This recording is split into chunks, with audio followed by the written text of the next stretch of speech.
sirens wailed as handcuffs clicked over pristine white fabric. Officer Bradley Jenkins thought he was just teaching an arrogant sailor a lesson on his highway. He had no idea the man he shoved against the cruiser was carrying clearance levels that would summon the Pentagon to his precinct within minutes. High noon sun beat down relentlessly on Interstate 564, the asphalt shimmering with heat waves as traffic flowed steadily toward Naval Station Norfolk. Lieutenant Commander Tremaine Lewis sat behind the wheel of his unassuming gray sedan, his posture impeccably straight. He was clad in his service dress whites, the uniform flawlessly pressed, the fabric blindingly bright in the daylight. 3 rows of ribbons sat precisely centered above his left pocket, testaments to deployments in Fallujah, the Horn of Africa, and a few classified locations that didn't officially exist on any public map. On the passenger seat rested a black titanium-reinforced briefcase. It was secured with a biometric lock and a dual-key mechanism. Inside were the finalized operational logistics for Operation Vanguard, a joint forces restructuring plan directly ordered by the Office of the Secretary of Defense. Tremaine was due at a secured briefing room at 1400 hours to present these documents to a delegation that included Vice Admiral Richard Harris and 2 undersecretaries from the Pentagon. Missing this meeting was not an option. Delaying it was a matter of national security. 2 miles back, parked behind the shaded overpass of Terminal Boulevard, Norfolk Police Officer Bradley Jenkins sat in his cruiser, tapping his fingers against the steering wheel. Jenkins had a reputation in the department, one that involved a startling number of citizen complaints that always seemed to mysteriously disappear. He was a man who relished authority, possessing a deep-seated resentment for the military personnel who flooded his city. In Jenkins' mind, the sailors and officers walked around with an unearned arrogance, acting as if they owned the streets he patrolled. "Watch this," Jenkins muttered to his rookie partner, Officer Kyle Miller. Miller, barely 6 months out of the academy, looked up nervously from his clipboard. Jenkins slammed his foot on the accelerator, the cruiser's engine roaring to life as he pulled out onto the highway, immediately activating his light bar. He had spotted the gray sedan, driven by a man in stark white, going precisely 4 miles over the speed limit. It was a marginal infraction, one entirely ignored by standard traffic enforcement, but Jenkins wasn't looking for safety. He was looking for a power trip. Up ahead, Tremaine saw the flashing red and blue lights in his rearview mirror. He checked his speedometer, noted he was moving with the flow of traffic, and sighed softly. Maintaining absolute discipline, he activated his turn signal and smoothly transitioned to the shoulder, bringing the vehicle to a safe halt. He rolled down his window, placed both hands firmly on the steering wheel at the 10 and 2 positions, and waited. Jenkins took his time approaching the vehicle. He adjusted his duty belt, resting his hand casually near his sidearm, a deliberate intimidation tactic. He leaned heavily against Tremaine's door, his face mere inches from the window. "License, registration, and proof of insurance," Jenkins demanded, his tone dripping with manufactured boredom. "And where exactly is the fire, Captain Crunch?" Tremaine did not react to the insult. His voice was level, calm, and professional. "Good afternoon, officer. My documents are in my breast pocket in the glove compartment. I am reaching for them now." "I didn't ask for a commentary," Jenkins snapped. "Just hand them over." Tremaine retrieved the documents and passed them through the window. "I am currently under active orders to report to a classified briefing at Naval Station Norfolk, officer. I would respectfully request that if a citation is to be issued, we expedite the process." Jenkins looked at the standard-issue Virginia driver's license and scoffed. "Oh, you're under active orders, are you? Is that supposed to impress me?"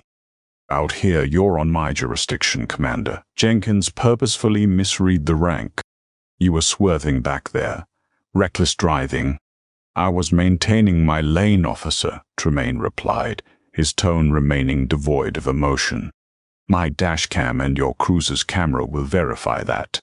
The mention of the camera struck a nerve. Jenkins hated civilians who knew their rights, and he loathed military men who thought they could out-bureaucrat him.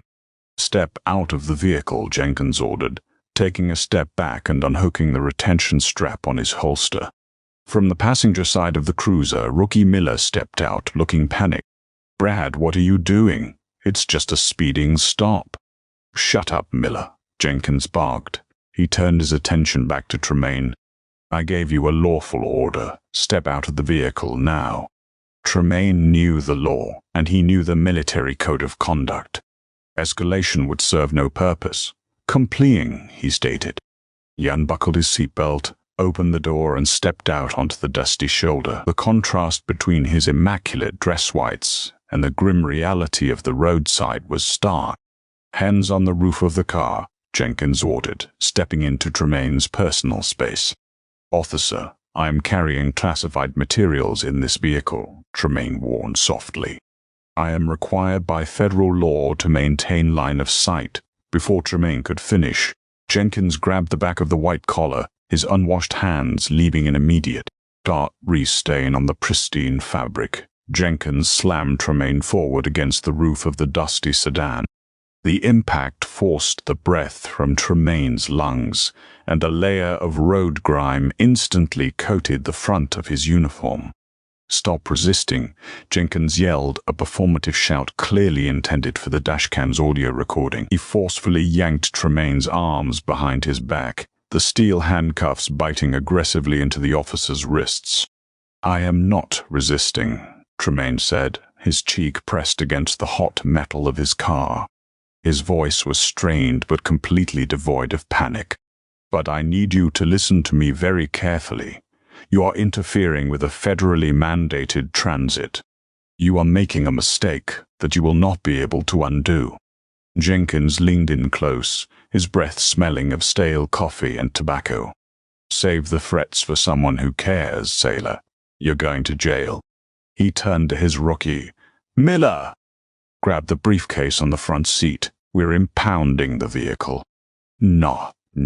Do not touch that briefcase," Tremaine commanded, his voice suddenly dropping an octave, echoing with the raw, undeniable authority of a man who had commanded troops in active war zones. It was a tone that made Miller freeze instantly, his hand hovering over the door handle. "Grab it," Jenkins roared. Miller flinched, grabbed the titanium case, and hurried back to the cruiser. Jenkins shoved Tremaine roughly into the back of the squad car, slamming the door shut on the ruined dress whites. The Norfolk 3rd Precinct was a bustling, underfunded concrete building that smelled perpetually of bleach and despair. When Jenkins paraded Tremaine through the double doors, the room briefly quieted. It wasn't every day a Navy officer in full, albeit heavily soiled, dress whites was marched into booking in handcuffs. "Look what we dragged in," Jenkins announced loudly to the beauty desk. Sergeant Hayes, a tired veteran of the force, looked up from his monitor and frowned deeply. "What's the charge, Jenkins?" Hayes asked, his eyes darting to the ribbons on Tremaine's chest, immediately recognizing the silver star and the purple heart. Hayes felt a sudden, unpleasant pit form in his stomach. "Reckless driving. Failure to obey a lawful order, resisting arrest," Jenkins rattled off effortlessly, the lies rolling off his tongue with practiced ease. He was acting erratic, might be under the influence. Tremaine stood silently at the booking counter. His white uniform was smeared with gray dust and black grease across the chest and shoulders. The cuffs were excessively tight, cutting off circulation, but his expression remained a mask of pure stoicism. He did not look angry. He looked like a man quietly calculating a firing solution. "Take his personal effects," Jenkins ordered Miller, tossing Tremaine's wallet onto the counter. Jenkins then dropped the heavy titanium briefcase next to it. "And pop that open. Let's see what's inside." Miller picked up the wallet, his hand shaking slightly. He pulled out the military ID. Brad. This isn't a standard CAC card." Miller stared at the Department of Defense identification. Across the top, instead of the usual green or blue bars, was a thick, solid black stripe with a holographic seal. Underneath the name Louis Tremaine J. was a clearance designation that Miller didn't recognize, but the words toe, scret, sacker, Pentagon ACCS were hard to misinterpret. "It's just an ID, kid. Open the case," Jenkins dismissed, reaching for the briefcase himself. He flipped the latches, but the case didn't budge. He noticed the biometric thumb pad. Great. A tough guy. Jenkins unholstered his baton and moved to pry the edge of the case. "Officer Jenkins." Tremaine spoke up, his voice echoing in the sudden quiet of the booking room. Sergeant Hayes was now standing up, looking alarmed. "If you attempt to force that lock, an internal thermite charge will ignite, destroying the contents. Furthermore, attempting to open a classified DoD transport container without authorization is a violation of the Espionage Act of 1917. The minimum federal sentence is 20 years. Jenkins froze, the baton hovering an inch from the case. He looked at Tremaine, trying to detect a bluff. There was none. Only cold, terrifying certainty. "Put the baton away, Brad," Sergeant Hayes ordered sharply. Hayes looked at Tremaine. "Sir, I'm going to remove your handcuffs. We need to sort this out." "No!" Jenkins protested. "He's my collar, Hayes." He resisted. "I am the desk sergeant, and I am ordering you to stand down, Jenkins," Hayes growled. He keyed the door and walked around, unlocking Tremaine's cuffs. "Commander, my apologies. We need to verify some things." Tremaine rubbed his wrists, his face impassive. "Sergeant, under the Uniform Code of Military Justice and current DoD operational security protocols, I am allowed one immediate unmonitored telephone call to my chain of command. I require my mobile device." Hayes hesitated, then nodded. He handed Tremaine a standard-issue secure smartphone from the confiscated pile. "Go ahead," Jenkins scoffed, crossing his arms. "Yeah, call your captain. Tell him you're spending the weekend in county." Tremaine didn't dial a local base number. He pressed a single speed dial button. The phone didn't ring. It instantly connected. Echo 7, a synthesized, highly secure voice answered on the other end. "This is Echo 7, Tremaine replied, turning his back slightly to the room. "Transit compromised. Condition black. I am currently detained by local law enforcement at..." Tremaine glanced at the wall. "Norfolk 3rd Precinct. The Vanguard package is intact but unsecured." There was a brief pause on the line. "Understood, Echo 7. Are you injured?" "Negative. But my timeline is breached. I require immediate extraction and command intervention." "Stand by, Echo 7. Initiating protocol." The line went dead. Tremaine handed the phone back to Hayes. "Thank you, Sergeant. I highly recommend you contact your precinct captain immediately." Jenkins laughed, a harsh, mocking sound. "What, you called the Navy SEALs to come bust you out?" "You're delusional, buddy." 10 minutes passed in tense silence. Jenkins paced the room, occasionally throwing glares at Tremaine, who had simply taken a seat on a wooden bench, refusing to speak further. Miller stood in the corner, nervously checking his watch. Then the phones began to ring. It wasn't just one phone. Every single landline in the precinct began ringing simultaneously. The duty desk phones, the detectives' lines in the bullpen upstairs, the fax machines, a cacophony of shrill electronic ringing that made everyone jump. Sergeant Hayes picked up his primary line. "Norfolk 3rd, Sergeant." He stopped talking. All the color drained from his face. "Yes, sir." "No, sir. He's here." Yes, sir. I'll get the captain." Before Hayes could even hang up, the heavy oak door to the precinct captain's office slammed open. Captain Arthur Donovan, a man who usually commanded the room with a booming voice and a cigar clamped in his teeth, stood in the doorway. He was completely white, his hands trembling visibly.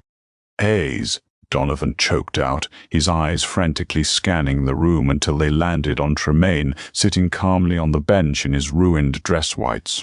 Donovan looked like he was about to vomit. "Captain?" Jenkins asked, puffing out his chest. I brought this guy in for. Shut your damn mouth, Jenkins. Donovan roared, the sheer panic in his voice silencing the entire room. The ringing phones continued their relentless assault. Donovan practically sprinted over to Tremaine. Commander Lewis, sir, I am so profoundly sorry. There has been a catastrophic misunderstanding. Tremaine stood up slowly, picking up his titanium briefcase. Captain Donovan, I presume? Yes, sir, Donovan stammered. Sir, I just received a direct call from the director of the Naval Criminal Investigative Service. And my chief of police is currently on the other line with the Office of the Secretary of Defense. Jenkins' jaw dropped. The arrogant smirk vanished, replaced by an expression of pure, unadulterated horror. He looked from his captain to the man in the dirty white uniform. The Pentagon is stepping in, Captain, Tremaine asked quietly. Yes, sir. Donovan swallowed hard, sweat beading on his forehead. They're not just stepping in. The National Military Command Center just locked down our jurisdiction's dispatch frequencies. And, sir? Donovan pointed a trembling finger toward the reinforced glass windows at the front of the precinct. Through the glass, the distinct rhythmic thud of heavy rotor blades began to vibrate the concrete walls. It wasn't a police helicopter. The dark, ominous silhouette of a military Sikorsky UH-60 Black Hawk was descending rapidly into the precinct's rear parking lot, kicking up a storm of dust and debris. They're here for you, sir, Donovan whispered. Tremaine adjusted his collar, ignoring the grease stain. He looked directly at Officer Jenkins, whose knees appeared to be giving out. Officer Jenkins, Tremaine said, his voice carrying the finality of a gavel striking wood. I told you that you were making a mistake you could not undo. I suggest you call a very good lawyer. Heavy tactical boots hit the linoleum floor of the Norfolk 3rd Precinct with the synchronized precision of a military raid. The double doors didn't just open. They were aggressively shoved apart by 4 men wearing subdued tactical gear, Kevlar vests, and carrying suppressed short-barreled rifles resting at low ready. They were operators from the Joint Special Operations Command, tasked with immediate asset retrieval. Behind them strode 2 men in sharply tailored dark suits, their FBI and NCIS credentials already visible on lanyards swinging from their necks. The precinct, normally a chaotic hub of ringing phones and shouting detainees, fell into a terrified absolute silence. Even the veteran detectives who had ventured down from the 2nd floor stopped dead on the stairs.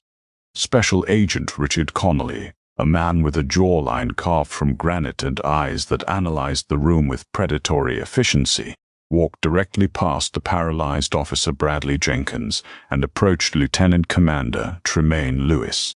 Commander Lewis, Connolly said, his voice carrying clearly across the silent room. Are you injured, sir? I am uninjured, Agent Connolly, Tremaine replied, picking up his titanium briefcase. However, my transit window is severely compromised and my uniform has been deliberately defaced. Connolly turned his gaze toward Captain Arthur Donovan, who was currently sweating through his polyester uniform shirt. Captain Donovan, I am Special Agent Connolly, Federal Bureau of Investigation, acting in conjunction with the Naval Criminal Investigative Service. Under the authority of the Patriot Act and the Espionage Act of 1917, the federal government is immediately assuming complete jurisdiction over this facility, all its personnel, and all associated evidence regarding this unlawful detention. Now wait just a minute, Jenkins finally stammered, the last remnants of his ego trying to fight through the overwhelming panic. I'm a sworn police officer. I conducted a lawful traffic stop on a speeding civilian. Silence, Connolly snapped, not even raising his voice, yet the word hit Jenkins like a physical blow. You do not speak unless spoken to, Officer Jenkins. You are currently the primary subject of the federal counterintelligence investigation. 2 of the JSOC operators flanked Tremaine. Sir, the bird is standing by. The Pentagon delegation has delayed the briefing pending your arrival. We are wheels up in 2 minutes. Thank you, Tremaine nodded. He turned back one last time to look at Jenkins. I strongly suggest you utilize your remaining free time to memorize the federal sentencing guidelines." Tremaine marched out the back doors, flanked by the operators, stepping into the violent downwash of the Black Hawk helicopter waiting in the employee parking lot. Within seconds, the aircraft pitched forward and roared into the sky, leaving the precinct in a devastatingly quiet wake. Inside, the nightmare for Bradley Jenkins was only just beginning. Agent Connolly signaled to his partner, Agent David Harrison, who began unzipping a heavy canvas duffel bag. "Captain Donovan," Connolly instructed, handing over a thick stack of legal documents. "These are federal warrants signed 5 minutes ago by a United States district judge. We are seizing Officer Jenkins' cruiser, his locker, his duty weapon, his body-worn camera, the precinct's dispatch logs, and your entirely unencrypted server farm." "Agent Connolly," Donovan pleaded, his voice trembling. "This is a single rogue officer. The department had no idea." "That is a lie, Captain, and you know it," Connolly interrupted smoothly. "While Commander Lewis was sitting on your wooden bench, DoD cyber analysts ran a comprehensive background check on Officer Jenkins. We found 27 buried complaints over the last 4 years, overwhelmingly filed by junior enlisted sailors and soldiers stationed in the city. Extortion, falsified evidence, unlawful detainment, and severe civil rights violation." Jenkins felt his stomach drop out. He looked wildly at his rookie partner, Kyle Miller. Miller had backed away until he was literally pressed against the cinderblock wall, trying to make himself invisible. "Officer Jenkins," Connolly said, stepping into the corrupt cop's personal space, "take off your duty belt. You can't do this without internal affairs," Jenkins protested weakly, his voice cracking. "I have a union rep." "Your union representative has already been informed that any attempt to interfere with a federal espionage investigation will result in an immediate accessory charge," Connolly replied. "The belt, now." With shaking hands, Jenkins unbuckled his leather duty belt, the heavy gear thudding against the floor. He surrendered his badge. He surrendered his weapon. "Agent Harrison," Connolly commanded, "take Mr. Jenkins into federal custody. Charge him with deprivation of rights under color of law, assault on a federal officer, and attempted breach of a classified Department of Defense containment vessel." "Ed, go." Jenkins let out a pathetic gasp as his own handcuffs, the very same cuffs he had aggressively tightened around Tremaine's wrists an hour earlier, were forcefully clicked onto his own wrists by Agent Harrison. The cold metal bit into his skin, a sharp, undeniable realization that his reign of terror on the highways of Virginia was permanently over. The wheels of federal justice grind slowly, but when motivated by the highest echelons of the Pentagon, they move with a terrifying, crushing momentum. 6 months later, the atmosphere inside the Albert Fee. Bryan, U.S. courthouse in Alexandria, Virginia, was thick with tension. The media had a field day with the story. The narrative of a corrupt local cop pulling over a highly decorated military officer carrying literal war plans was too compelling to ignore. Bradley Jenkins sat at the defense table, his former swagger entirely eradicated. He looked 10 years older, his face gaunt, his cheap gray suit hanging loosely on his frame. He was no longer the apex predator of Interstate 564. He was prey caught in a legal trap from which there was no escape. Across the room, sitting directly behind the prosecution table, was Lieutenant Commander Tremaine Lewis. He was in his service dress blues this time, pristine and authoritative. He sat with the same immovable posture he had maintained in the back of the dirty police cruiser. The federal prosecutor, U.S. Attorney William Mitchell, was in the middle of his closing arguments. The trial had been a relentless slaughter of Jenkins' character and career. "Ladies and gentlemen of the jury," Mitchell began, pacing methodically in front of the jury box. "The defense has attempted to paint this as a simple misunderstanding, a routine traffic stop gone awry. But the evidence you have seen over the past 2 weeks tells a far more sinister story." Mitchell pointed a dramatic finger at Jenkins. This man used his badge not as a shield to protect the public, but as a weapon to terrorize those who serve our country. We played the body camera footage. You heard him mock Commander Lewis. You watched him physically assault an officer of the United States Navy who was actively complying with instructions. Nah. Jenkins stared down at his hands, unable to meet the eyes of the jurors. His defense attorney had begged him to take a plea deal, but Jenkins' arrogance had convinced him he could beat the system one last time. He had been dead wrong. The most devastating blow had come 3 days earlier. Rookie officer Kyle Miller had taken the stand as the prosecution's star witness. Granted federal immunity, Miller had sung like a bird. He testified about Jenkins' explicit instructions to target military vehicles. He testified about the falsified speed readings. Most damaging of all, he testified that Jenkins had actively attempted to pry open the classified briefing case, even after being explicitly warned of its nature. He wasn't just enforcing traffic laws, Mitchell continued, his voice rising in righteous indignation. He was on a power trip that nearly compromised a multi-billion-dollar restructuring of our naval forces. He jeopardized national security to stroke his own bruised ego. Judge Samuel Peterson, a man known for his zero-tolerance policy regarding public corruption, watched the proceedings with a stern, unforgiving gaze. When the jury retired to deliberate, it took them less than 4 hours. The courtroom was dead silent as the foreman stood up. On the charge of deprivation of rights under color of law, we find the defendant, Bradley Jenkins, guilty, the foreman read clearly. On the charge of assault on a federal officer, we find the defendant guilty. On the charge of attempted unlawful access to classified materials, we find the defendant guilty. Jenkins physically slumped into his chair, a quiet sob escaping his throat. It was the sound of a bully finally facing the reality of a world that was infinitely bigger and more powerful than his small-town jurisdiction. 2 weeks later, the sentencing hearing delivered the final, crushing blow of karma. Judge Peterson did not mince words. "Mr. Jenkins," the judge spoke from the bench, looking down at the disgraced former officer. "You have disgraced the uniform of law enforcement. You have betrayed the public trust, and you have actively targeted the brave men and women who put their lives on the line for this nation. Your actions were not born of ignorance, but of malice." The judge slammed his gavel. "I hereby sentence you to 15 years in federal prison without the possibility of parole.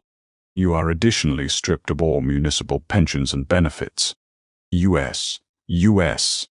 Marshals immediately flanked Jenkins, grabbing him by the arms to escort him away.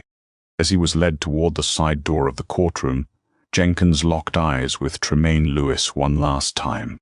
Tremaine didn't smile. He didn't gloat.